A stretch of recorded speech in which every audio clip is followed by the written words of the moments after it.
The fall of the year in our Northland Outdoors is perhaps the finest time of year for just about everything that we love.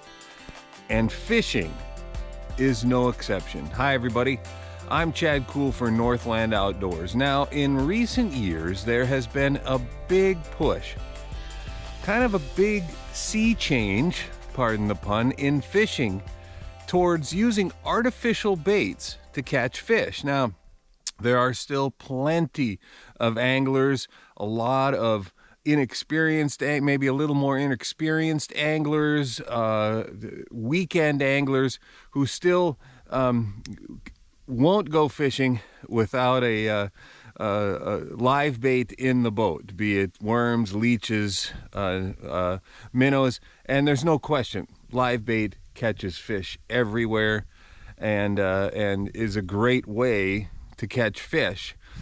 But the advancements in artificial baits cannot be denied, and their ability to catch fish is incredible.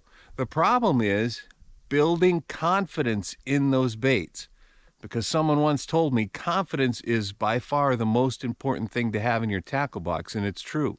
If you're not confident that you're going to catch fish on something, you're not going to use it. So I've found on the last couple of falls being my absolute favorite time of the year to go fishing for several reasons, but mostly because the fish are extremely aggressive. They are feeding extraordinarily hard for the winter. And to be quite honest, it's the easiest time to catch lots of big fish. So in the last couple of years, I've used the fall time as my time to experiment with soft plastics, to experiment with artificials. Because the fish are so aggressive, I get a lot more strikes, I catch a lot more fish, and I build my confidence in the ability of artificial baits to catch fish.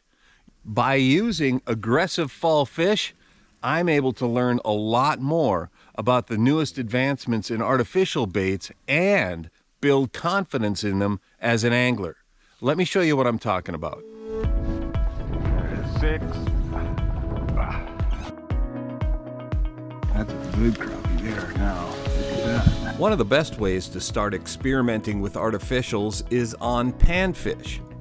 They are normally aggressive biters, and in the fall, they group up in large schools, which gives you the opportunity for lots of experimentation. Use your electronics to locate the telltale sonar cloud that indicates a large school of panfish. I try to have at least 2 or 3 different microplastics rigged up and ready.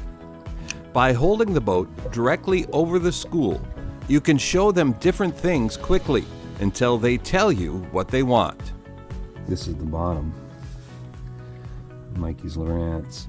This mass of fish goes from the bottom a full 10 feet up to the 10-foot mark. All of this is fish, crappies and sunfish. And what we found is it's a mix. And this time of year, that's not uncommon.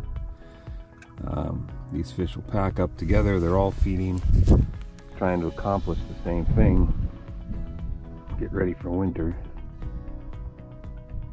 See if we can see my jig coming into the picture here. There it is. See the fish coming up to it? And now he's on. You can see it all, how it happened right there. Jig coming down, fish went up, caught. Oh, I got a nice crappie, Mike. Yeah. Yep. Good one. Yeah. These days, there are as many plastics in as many colors as you can imagine. But in my experience, fish like one extreme or the other. Either simple shapes and natural colors that imitate real food, or else the brightest, most outlandish creature shapes that look like nothing that actually lives, but provokes curious reaction strikes. Look at that. Big, beautiful fall bluegills. And here's what he ate.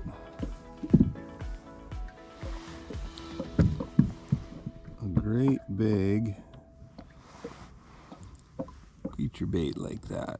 Now that doesn't really imitate anything that's swimming down there. But it's all the appendages, lots of motion, lots of movement, and they can't resist it.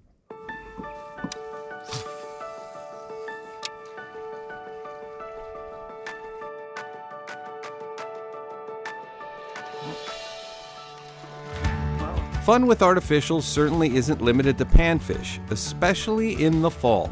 Largemouth bass have been susceptible to artificial baits forever. But in the fall, I try to expand my arsenal with baits I've never tried. Baits that are louder or faster than those I normally throw. A bait like the big and brash Berkeley Chapo topwater bait.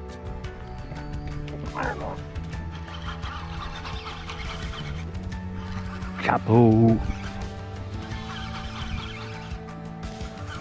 And don't limit yourself on locations either, right? This time of year, bait fish are still spread out all over. It's a small fish, but bait fish are still spread out all over. So we started in the shoreline, which is always an easy place to start, get a feel for things, and then moved out. I've got a big weed flat out here offshore, and I guarantee you this time of year it's absolutely loaded with baits and predators on top of it. So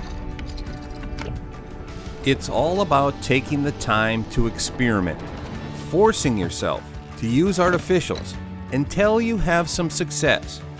When you do that in the fall, when the fish are more than willing to cooperate, that success can come very quickly, and with it, confidence that artificial baits can and do catch fish. Lots of fish.